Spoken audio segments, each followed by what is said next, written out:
Alright, what's up everyone, the French Monkey here and welcome to another Backstage commentary on today's project.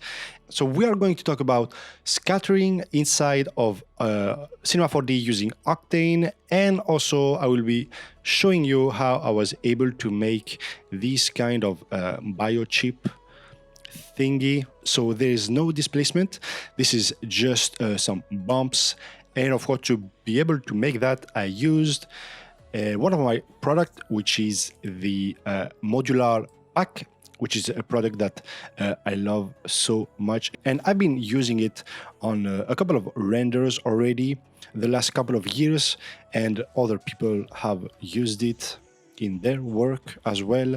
So yeah, I will have a link down below so you can check this pack. I highly recommend it if you want to do displacement. As you can see here, this pack was made specifically to use it as displacement inside of any software and any render engines.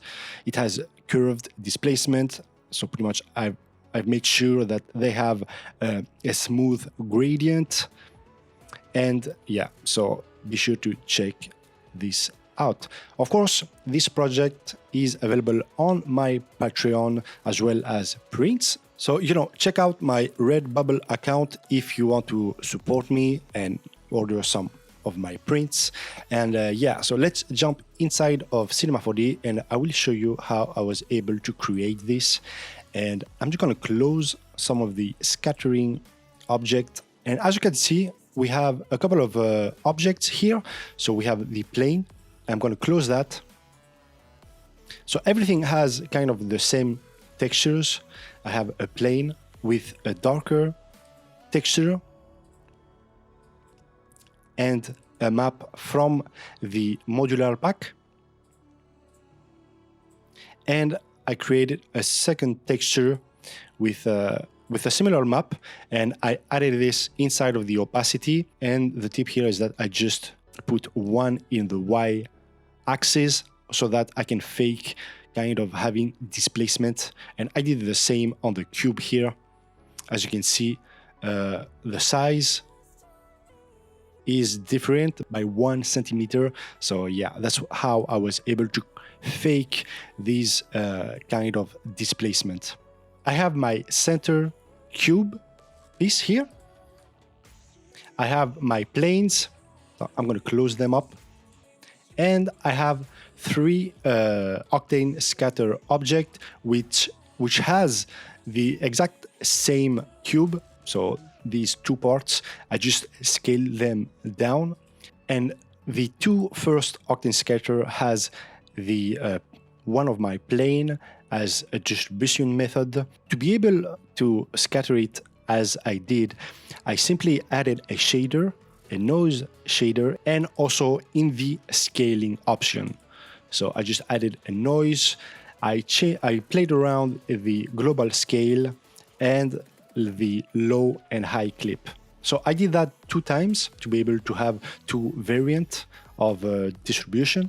And I added a 3rd one, but this time on the cube itself. So I'm going to open up my cube and I'm going to open up that as well. So as you can see now, these smaller cubes are distributed all around the centerpiece. And yeah, so here as well, I played around with the noise distribution and as the scale option. And the idea was to kind of create, kind of small board chip on top of the cube. And yeah, so I really like this render, and I wanted to have, kind of a dark tone to it. So when it comes to the lighting setup that I used, I created a couple of area lights around my centerpiece here to be able to light, pretty much all corners. And also I added this big light right here. And this was simply to be able to light my background as well, as you can see here, because it was just too dark and I wanted to create this kind of balance in my lighting. And yeah, that's pretty much it. Of course, inside of the project file, you will also find some samples from the Modular Pack, and if you end up using them, be sure to tag me on Instagram so I can see what you guys are creating. And that's pretty much it for today's commentary backstage. Very light setup, very easy texture creation, and yeah, I really like this one. Cheers guys, and I will see you tomorrow with another project.